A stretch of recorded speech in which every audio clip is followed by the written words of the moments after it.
Okay, आज हम लोग करने वाले हैं मैट्रिसेस का जो पार्ट उसको बोलते हैं मार्टिन्स रूल।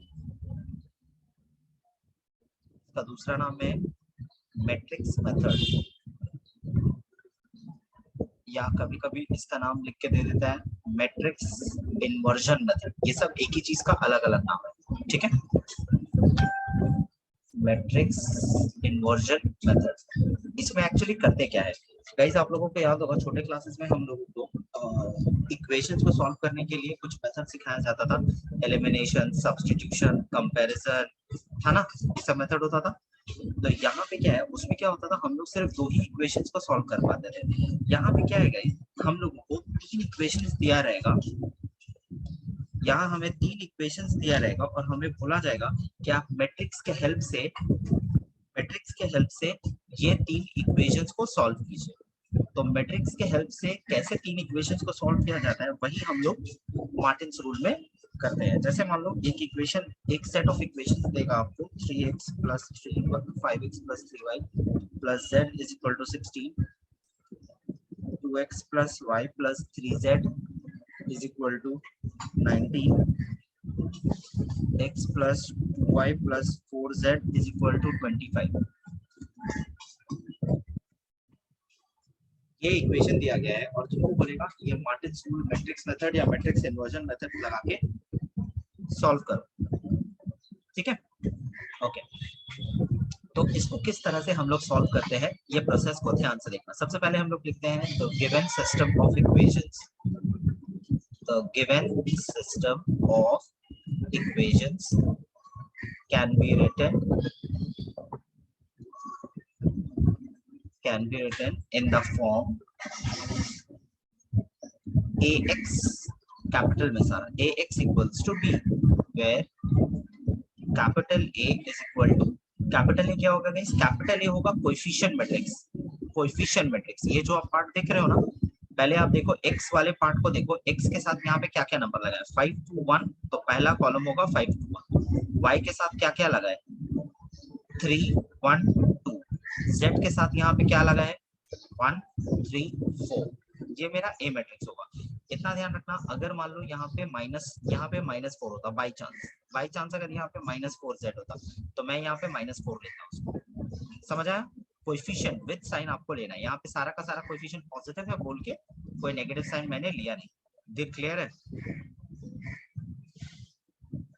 और x जो होगा ये कोएफिशिएंट मैट्रिक्स होता है, ये जो कैपिटल X है ये आपका कोएफिशिएंट मैट्रिक्स है। कोएफिशिएंट मैट्रिक्स तो x जो है कैपिटल X, वो जो वेरिएबल्स यहाँ पे यूज किया गया है x y z, उसको कॉलम फॉर्म में लिखते हैं, ठीक है। इसके बाद B क्या मैट्रिक्स है, B मैट्रिक्स है आपका जो इक्वल टू के राइट हैंड साइड में अगर कोई कांस्टेंट नंबर लिखा है तो वो यहाँ पे आएगा, ठीक है। इक्वल टू के राइट हैंड साइड में जो नंबर लिखा है वो यहाँ पे आएगा। ओके गाइस, अब इसमें जो है तीन तरह का वैरायटी होता है ये मार्टिन्स रूल में। एक होता है यूनिक सॉल्यूशन का केस, दूसरा है नो सॉल्यूशन का केस, तीसरा है इनफाइनाइटली मेनी सॉल्यूशन का केस,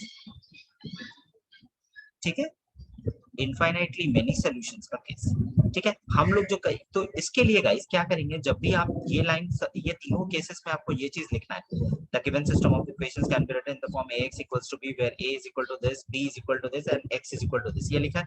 उसके बाद हम लोग डेटे कैलकुलेट करेंगे। हमेशा क्या कैलकुलेट करेंगे, डेटे।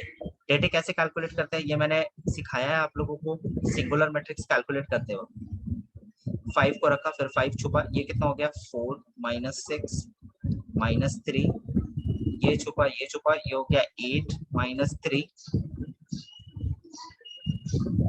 +1 4 -1, ये कितना हुआ कैलकुलेट करके गए। इसको अगर आप कैलकुलेट करोगे ये आपको मिलेगा -20, ठीक है। तो गाइस कैसे समझ आता है कि जो गिवन सिस्टम ऑफ इक्वेशंस है वो कौन सा वैरायटी को बिलोंग करता है, ये यूनिक सॉल्यूशन का केस होगा या नो सॉल्यूशन का केस होगा या इनफाइनाइटली मेनी सॉल्यूशन का केस होगा। गाइस ये आप लोग कंडीशंस को साइड में लिख लो। अगर आपका डेट का वैल्यू नॉट इक्वल टू 0 होता है, अगर आपका डेट का वैल्यू नॉट इक्वल टू 0 होता है then this implies that the given system of equations is consistent and it has a unique solution it has a unique solution x is equal to a inverse b. ये इसका solution. अगर मान लो second वाला case होता है if det is equal to 0, मान लो det का value 0 आ गया, तो det का वैल्यू जब 0 आ गया तो उसके साथ ही साथ तुमको adjoint a into b calculate करना पड़ेगा guys. adjoint a into b, अगर adjoint a into b not equal to 0 आता है तो this implies that the given system of equations is inconsistent and hence cannot be solved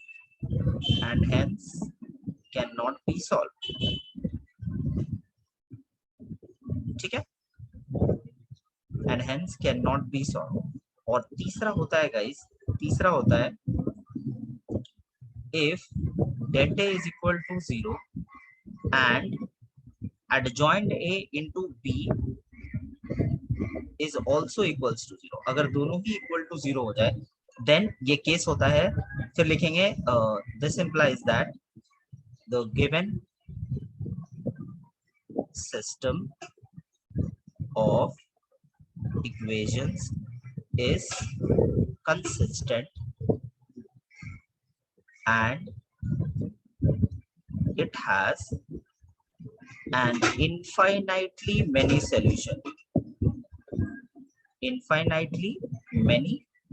solutions. ये आप लोग note down करो, ये तीनों कंडीशन जो मैंने साइड में लिखा है गाइज. अगर ये तीनों कंडीशंस के पॉइंट ऑफ व्यू से अगर मैं देखूं तो हमारा जो ये आया है -22 ये नॉट इक्वल टू 0 है, तो जब ये नॉट इक्वल टू 0 होता है तो क्या होता है, ये कौन सा केस को फॉलो किया रिया, इसका क्या होगा सर पहला वाला यूनिक सॉल्यूशन होगा, ठीक है, क्योंकि नॉट इक्वल टू 0 आया है. तो लिखेंगे यहाँ पे फिर से the given system of equations is consistent and it has a unique solution x is equal to a inverse b. It has a unique solution x is equal to a inverse b. तो guys solution तो ये है मेरा x is equal to a inverse b. तो इसमें देखो आपको x पता है और आपको b पता है, देख लो यहाँ पता है ना x और b, आपको क्या नहीं पता है, आपको a इनवर्स हमें नहीं पता है. तो गाइस लास्ट डे हम लोगों ने सीखा a इनवर्स का मतलब होता है 1 by det a into adjoint a. ये होता है कि नहीं होता है बोलो, ये होता है. तो det a का वैल्यू तो ऑलरेडी आपको दिख रहा है -22 है, तो 1 by det a तो 1 by -22 हो गया. ओके, और adjoint कैसे निकालते हैं आप लोग जानते हो, सबका कोफैक्टर्स निकालते हैं, है ना, और फिर उसको लिख के उसका ट्रांसपोज ले लेते हैं, जो लास्ट क्लास का वीडियो में भी आपको दिखेगा, वहां पे मैंने बताया adjoint कैसे निकालते हैं. तो गाइस वो क्योंकि adjoint निकालना बहुत लंबा प्रोसेस है, तो मैं यहाँ पे आप लोगों के लिए स्पेस छोड़ा, मैं adjoint का वैल्यू डायरेक्ट लिख दे रहा हूँ आप लोग, लेकिन आप लोगों को वो वर्कआउट करके दिखाना पड़ेगा कि adjoint आया कैसे, ठीक है. तो गाइस यहाँ पे अगर मैं बोलूं कि ये मेरा सॉल्यूशन है, यहाँ पे मुझे सारे वैल्यूज को पुट करने हैं, ठीक है. तो x का मतलब क्या है गाइस, x y z ये हमें दिख रहा है, और मैं यहाँ पे a इनवर्स का वैल्यू डायरेक्ट यहाँ पे लिख रहा हूँ, ठीक है. तो a इनवर्स का वैल्यू आएगा आपका -2 -10 8 -2 -10 8 -5. ये आप लोगों का होमवर्क है कि आप लोग ये एडजॉइंट खुद से निकालोगे इसका, ठीक है, डायरेक्ट मत लिख देना, आपको एडजॉइंट फाइंड आउट करना है. 19 -13 3 -7 -1, और b आपका क्या मैट्रिक्स है, b है आपका 16 19 25। अब गाइस ये दोनों मैट्रिक्स को आपको मल्टीप्लाई करना है। -1/22 को बाहर आप वैसे ही रखो, -1/22 को आप वैसे ही रखो, ठीक है। तो यहाँ पे जब आप मल्टीप्लाई करोगे तो आपको क्या मिलेगा? कैसे कंडीशंस को साइड से मैं रब कर दूं, अगर आप लोगों ने नोट डाउन कर लिया है तो। ये तीनों कंडीशंस आप लोगों ने नोट डाउन कर लिया है? ये तीनों नोट डाउन कर लिया है क्या? हाँ सर। ओके, तो मैं नीचे वाले को रब कर रहा हूँ, यहाँ से थोड़ा सा स्पेस चाहिए मुझे। ओके, आप जब इसको मल्टीप्लाई करोगे, जैसे रो बाय कॉलम मल्टीप्लाई करते हैं हम लोग, बिल्कुल उसी स्टाइल में आपको इसको मल्टीप्लाई करना है, ठीक है। जब आप मल्टीप्लाई करोगे -1/22 ऐसे रहेगा, जब आप मल्टीप्लाई करोगे तो आपको कुछ ऐसा मिलेगा, -22 -44 और -110। ये क्या हो जाएगा? ये हो जाएगा 1 2 5।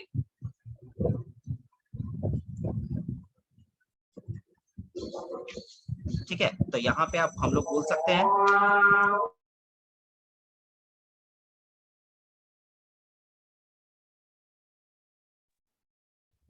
तो गाइस यहाँ से हम लोगों को क्या मिला? x = 1, y = 2 और z = 5, ठीक है। अब ये जो x y z का वैल्यू आया है, यही आपका सोल्यूशन हो गया। गाइस आप लोग इसको खुद से भी चेक कर सकते हैं। ये जो x y z का वैल्यू आया है, ये तीनों इक्वेशन में से भी किसी भी इक्वेशन में पुट करो, अगर ये उसको सेटिस्फाई कर जाता है तो इसका मतलब क्या है? हम लोगों का आंसर बिल्कुल करेक्ट है, राइट? धीर क्लियर है? हाँ हाँ सर। क्लियर है ये? हाँ सर। ओके, अब दूसरे वाले केस में आते हैं। जैसे अगर तुमको ये क्वेश्चन एक दिया, ठीक है, इसको भी मार्टिन रूल से ही सॉल्व करने को बोलेगा। 3x - y - 2z = 2 और ये है 2y - z = -1 और ये है 3x - 5y = 3, ठीक है। फिर से वही लिखेंगे, the given system of equations can be written, the given system of equations can be written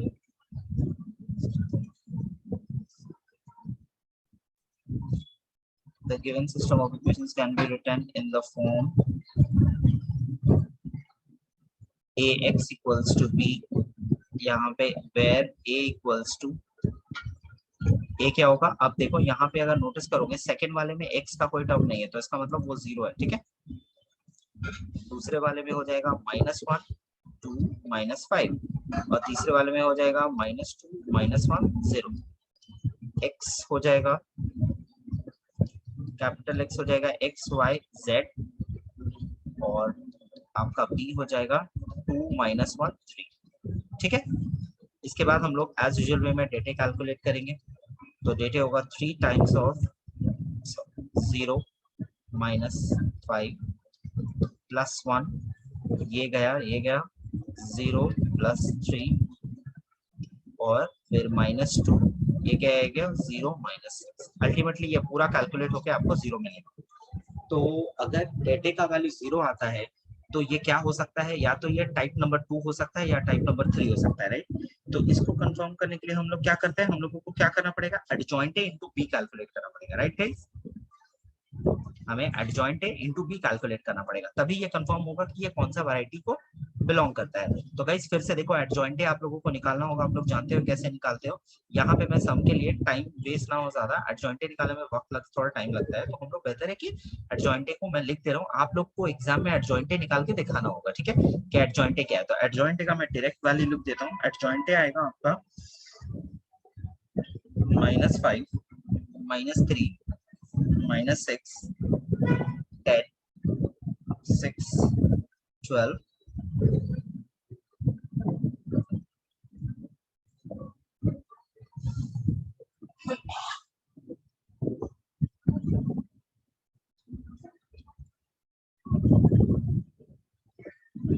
ठीक है। इसको जब आप मल्टीप्लाई करोगे तो मल्टीप्लिकेशन के बाद आप जानते हो रो बाय कॉलम कैसे मल्टीप्लाई है, तो मैं सीधा रिजल्ट लिखता हूँ इसका, इसका मल्टीप्लिकेशन करके आपका आंसर आएगा ये। तो गाइज ये तो नॉट इक्वल टू 0 है, तो कोई बता पाएगा टेटे का वैल्यू अगर 0 आता है, adjoint A into B not equal to 0 आता है, तो ये कौन सा केस हुआ? ये कौन सा केस है? सेकंड वाला। सेकंड वाला, नो सॉल्यूशन वाला केस है, राइट? ये नो सॉल्यूशन का केस है।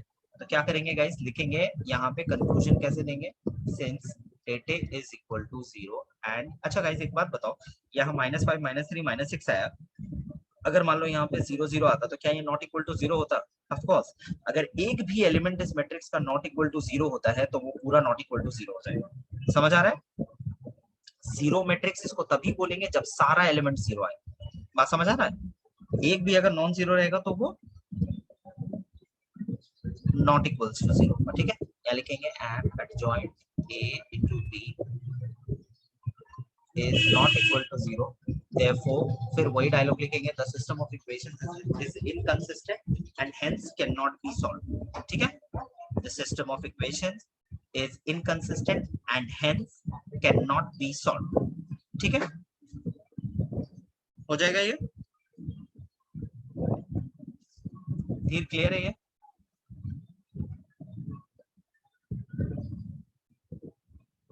दीप्रो बोना ठीक है?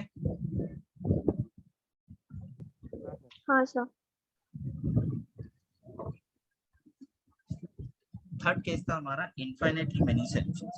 अगर मैं एक सम लिखूं यहाँ पे x plus 3y plus z is equal to 6, 3x minus 2y minus 8z is equal to 7, 4x plus 5y minus 3z is equal to 17, ठीक है?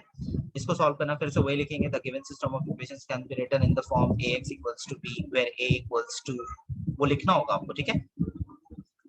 मैं लिख नहीं रहा क्योंकि एक ही चीज बार बार लिख के कोई फायदा नहीं है।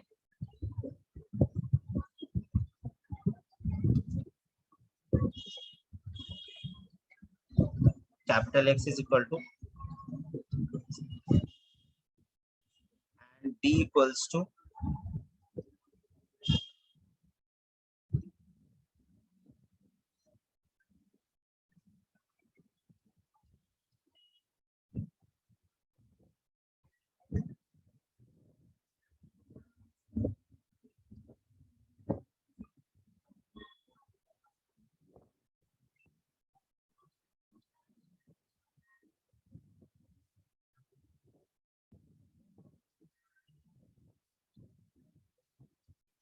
ये हो गया 46, ये हो गया, ये कितना होगा गाइस?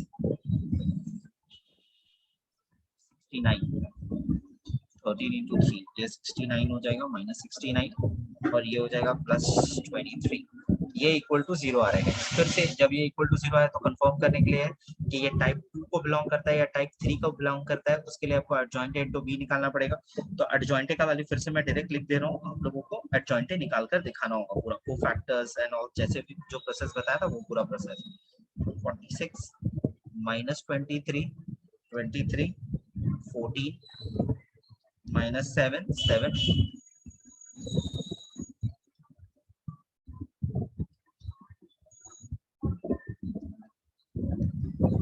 और b क्या है 6, 7, 17, ठीक है?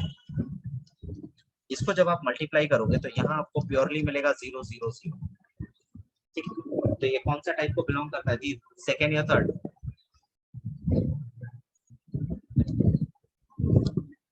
तेरी कौन सा टाइप को बिलोंग करता है?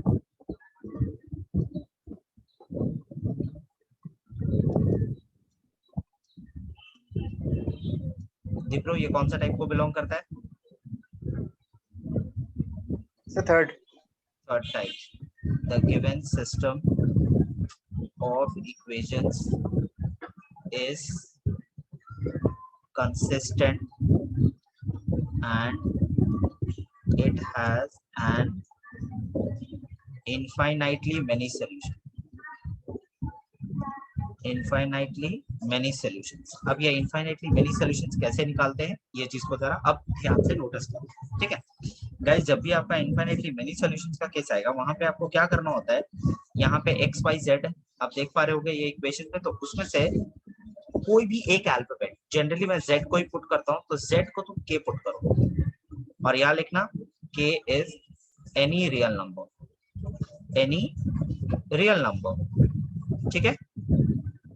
Z, और ये जो z है, ये z को किसी भी दो इक्वेशन में, first and second, second and third, third and first, जिसको मन करे उसमें z is equal to k को पुट करना है, लेकिन सिर्फ दो ही इक्वेशंस आपको लेना है। तो मान लो जैसे मैं फर्स्ट और सेकंड को ले रहा हूँ और z पुट करके उसको राइट हैंड साइड में लेके चला जाऊंगा, तो ये क्या कुछ इस तरह का दिखेगा मेरा,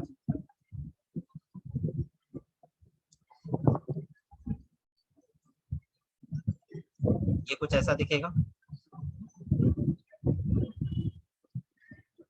यहाँ तक क्लियर है। दो इक्वेशन को मैंने लिया, उसमें z is equal to k put किया और उसको राइट हैंड साइड में लेकर चला गया, तो ये बना हमारा, रिया क्लियर है। हाँ सर। ओके, अब इसके बाद क्या करना है गाइस, अब इसको एक नए सम की तरह ट्रीट करेंगे हम, एक नए सम की तरह ट्रीट करेंगे। अब लिखेंगे the given system of equations can be written in the form ax equals to b where a is equal to 1 3 3 minus 2, x is equal to x and y, क्योंकि यहाँ दो ही वेरिएबल है, और b is equal to 6 minus k 7 plus 8k, ठीक है ये होगा। इसके बाद आपको फिर से डेटे निकालना है, तो डेटे निकालोगे -6 - 9 कितना आएगा, -15 है ना, सॉरी गलत कर दिया मैंने, -2 - 9 होगा -11, ये नॉट इक्वल टू 0 आया, तो क्या ये कौन सा केस हुआ गाइस, फर्स्ट सेकंड थर्ड में से,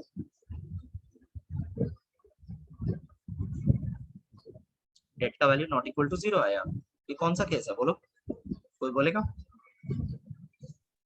फर्स्ट वाला है, मतलब यूनिक सॉल्यूशन का केस है। तो यहाँ पे लिखेंगे the given system of equations is consistent and it has a unique solution x is equal to a inverse b, ये लिख देंगे, ठीक है।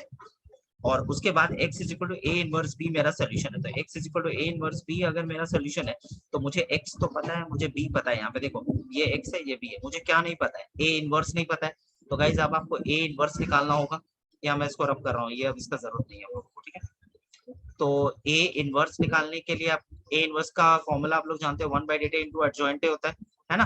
तो एडजॉइंट एंड ऑल सब कुछ निकाल के मैं एक ही बार में मैं लिख दे रहा हूँ, ठीक है। तो x is equal to a inverse b, मैं a इनवर्स और b और ये सब कुछ एक साथ ही मैं एक बार लिख दे रहा हूँ, ठीक है।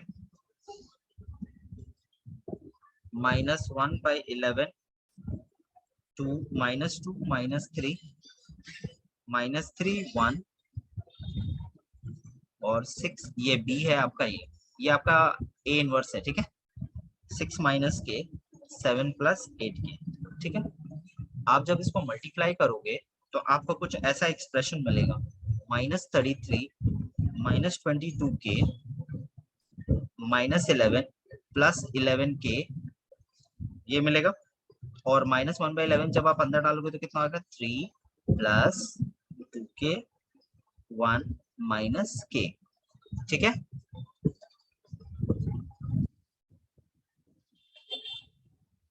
ठीक है, तो यहाँ पे हम लोग बोल सकते हैं x का मतलब है 3 plus 2k और y का मतलब है 1 minus k, ये बोल सकते हैं, हाँ या ना,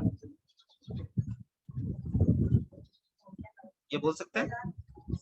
अब यहाँ पे क्या है गाइस, आपको लिखना पड़ेगा वैल्यूज। देखो हम लोगों ने पूरा जो सॉल्यूशन निकाला एक्स वाई जेड का, उसमें सिर्फ फर्स्ट टू इक्वेशंस को ही इन्वॉल्व किया था, थर्ड वाले को कुछ किया नहीं। हम लोग बोलेंगे values of X Y and Z also satisfies the third equation। Guys वो आपको करके दिखाना नहीं है, आपको बस लिख देना है। बात समझ आ रहा है, होना समझ आ रहा है। एक्स वाई जेड का जो वैल्यू निकाला है उसको सिर्फ लिख देना है कि वो थर्ड इक्वेशन को सेटिस्फाई करता है, वो करता है कि नहीं करता वो तुमको देखने का जरूरत नहीं, ठीक है। हाँ sir. Therefore the required solution.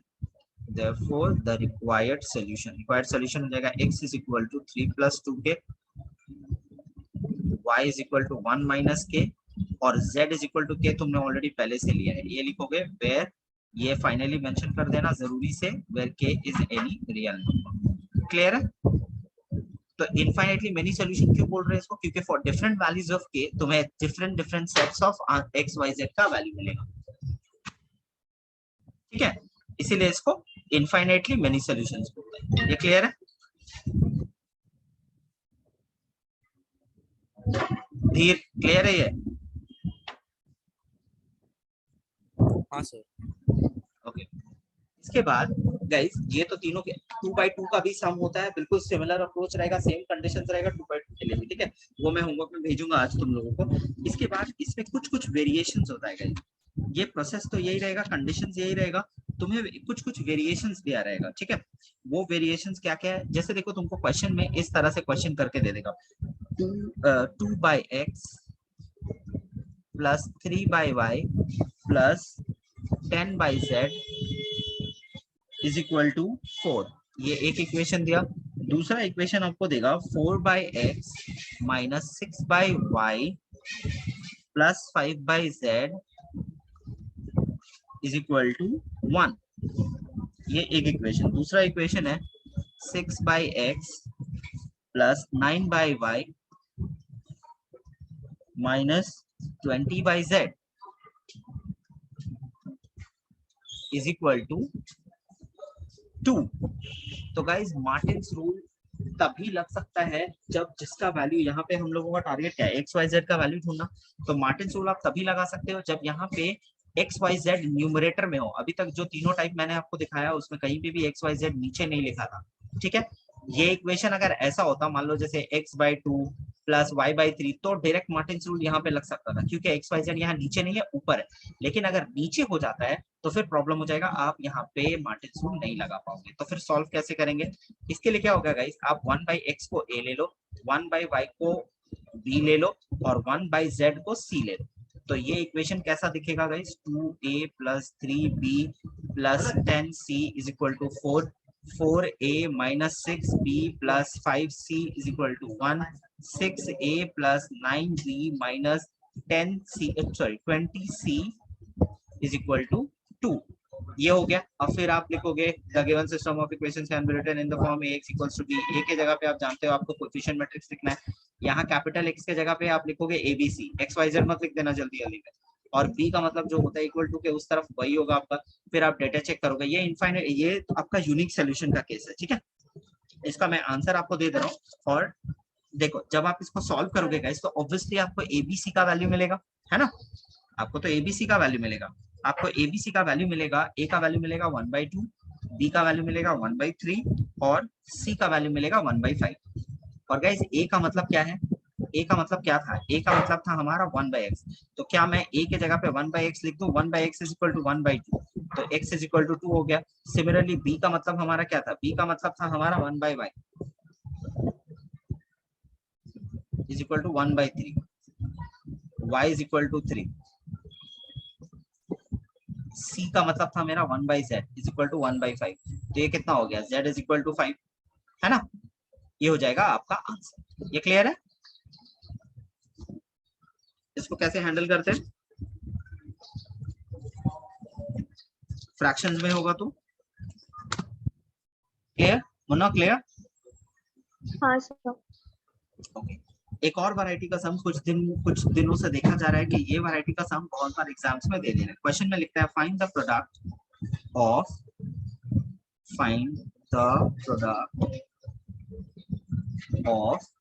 The matrices A equals to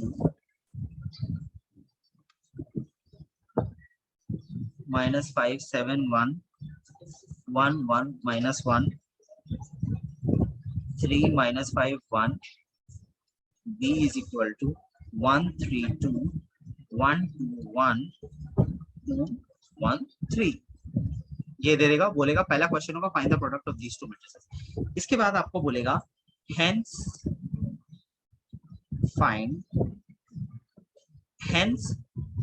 hence find नहीं करके लिखो hence solve x plus y plus 2z is equal to 1, 3x plus 2y plus z is equal to 7, 2x plus y plus 3z is equal to, ठीक है। तो सबसे पहले तो आप a और b को प्रोडक्ट करोगे, तो जैसे आप a और b को प्रोडक्ट करोगे गाइस, मैं सीधा सीधी इसका प्रोडक्ट का आंसर लिख देता हूँ। जैसे आप इसको प्रोडक्ट करोगे आपको a और b का प्रोडक्ट मिलेगा 4 0 0 0 4 0 0 0 4। तो गाइस इसको मैं बोल सकता हूँ ये 4i है, ये बोल सकता हूँ विप्रो, ये बोल सकता हूँ ये 4i है। ए और बी को जब मल्टीप्लाई करोगे तो आपको यही मिलेगा, ठीक है। क्लियर है ये मोना, क्लियर है? हाँ सर। मल्टीप्लाई होके यही मिलेगा। ओके, आप क्वेश्चन में लिखा है हेंस सॉल्व, तो इसका मतलब क्या हो गया, ये जो आपने ab is equal to 4i लाया है इसी को यूज करके आपको इसको सॉल्व करना है। अगर तुम लोगों ने नॉर्मली सॉल्व करने का कोशिश किया तो टीचर आप लोगों को 0 दे देगा। आपको ये एक्सप्रेशन को यूज करना ही होगा इस इक्वेशन को, क्योंकि हेंस वर्ड का मतलब ही होता है जो आपने प्रूव करके छोड़ा है उसी को यूज करके आप नेक्स्ट क्वेश्चन का आंसर करो। तो आप सवाल ये उठता है कि हम कैसे किस तरह से इसको यूज करें, कैसे सॉल्व करेगा। हमेशा ध्यान रखना इस वैरायटी का सम में हमेशा तुम्हारा ये जब आप मल्टीप्लाई करोगे तो ये हमेशा समथिंग आइडेंटिटी आएगा। जैसे 8 तुम्हारा 800080008 आ सकता है, तो आप 8 को कॉमन ले लो, वो 8i हो जाएगा। या कभी कभी फ्रैक्शन ज्यादा हाफ वाप आ जाएगा तो हाफ आई होगा, मतलब ये इन टर्म्स ऑफ आई में ही आएगा कुछ ना कुछ, ठीक है। तो ध्यान रखना जब भी इस वैरायटी का सम होगा तो हमेशा ये पहला डिजिट जो है इसको एकदम ठीक से कैलकुलेट करना। ये कॉन्फिडेंटली करेक्ट आया तो बाकी आप जानते हो आइडेंटिटी मैट्रिक्स में किस तरह से लिखते हैं, ठीक है। ओके, इसके बाद क्या है, आप इसको यूज कैसे करेगा। आप हमेशा ध्यान रखना इस वैरायटी के सम में ये जो आपका कोएफिशिएंट मैट्रिक्स होता है ये या तो a या तो b के साथ मैच करेगा। इस केस में हमारा किसके साथ मैच कर रहा है बोलो तो, a के साथ या b के साथ मैच कर रहा है। ये 1 1 2 देखो ये b के साथ मैच कर रहा है, नोटिस करो 3 2 1 और ये 2 1 3 मैच कर रहा है b के साथ। तो हम लोग लिखेंगे the given system of equations can be written in the form bx, क्योंकि पहला a से मैच करता तो पहले a बोलते थे तो ax इक्वल्स टू b लिखते थे, अब लिखेंगे bx इक्वल्स टू c। यहाँ पे b नहीं लिख रहे हैं, क्यों? क्योंकि b ऑलरेडी किसी का नाम है तो c लिखना पड़ेगा। तो यहाँ b का मतलब क्या हो गया, b का मतलब ऑलरेडी क्वेश्चन में ही आपको दिख रहा है, x का मतलब होता है आपका xyz, ये आप लोग जानते हो कैपिटल x का मतलब, और c का मतलब क्या होगा आपका, c का मतलब होगा जो इक्वल टू के उस तरफ रहता है, ठीक है। ये हो गया, और ये हमेशा यूनिक सोल्यूशन का केस रहेगा गाइस, ठीक है। तो यूनिक सोल्यूशन में क्या होता था, x is equal to a inverse b, यहाँ पे क्या होगा x इज इक्वल टू ये b इधर जाएगा तो ये हो जाएगा b इनवर्स c। समझ आ रहा है दीप्रो? हाँ सर। अब यहाँ पे क्या है, आपको x पता है, आपको c पता है, क्या अननोन है, b इनवर्स पता है, b इनवर्स अननोन है। तो गाइज यही b इनवर्स आपको इससे निकालना है। ये जो आपका एक्सप्रेशन आया है ab is equal to 4i, मुझे b इनवर्स इससे ही निकालना। अगर कोई लड़का b इनवर्स को 1/b into adjoint of b करके निकालता है आंसर आएगा, लेकिन उसको मिलेगा 0। क्यों? क्योंकि तुमने तो ये एक्सप्रेशन यूज ही नहीं किया। गाइज लास्ट डे ही मैंने समझाया कि अगर कभी भी आपको इक्वेशन में से इनवर्स निकालना है, इक्वेशंस में से, ये तो एक इक्वेशन है ना 4b ab is equal to 4i, ये तो एक इक्वेशन है। अगर किसी इक्वेशन से इनवर्स निकालना है तो जिसका इनवर्स निकालने को बोला गया है उसी इनवर्स से आप बोथ साइड मल्टीप्लाई कर दो। गाइस हमें b इनवर्स चाहिए, तो हम लोग क्या करेंगे, यहाँ पे हम लोग इस एक्सप्रेशन को b से मल्टीप्लाई कर देंगे, b इनवर्स से मल्टीप्लाई कर देंगे। बात समझ आ रहा है? ये सिखाया था ना उन्होंने, ये बताया था इनवर्स वाले चैप्टर में।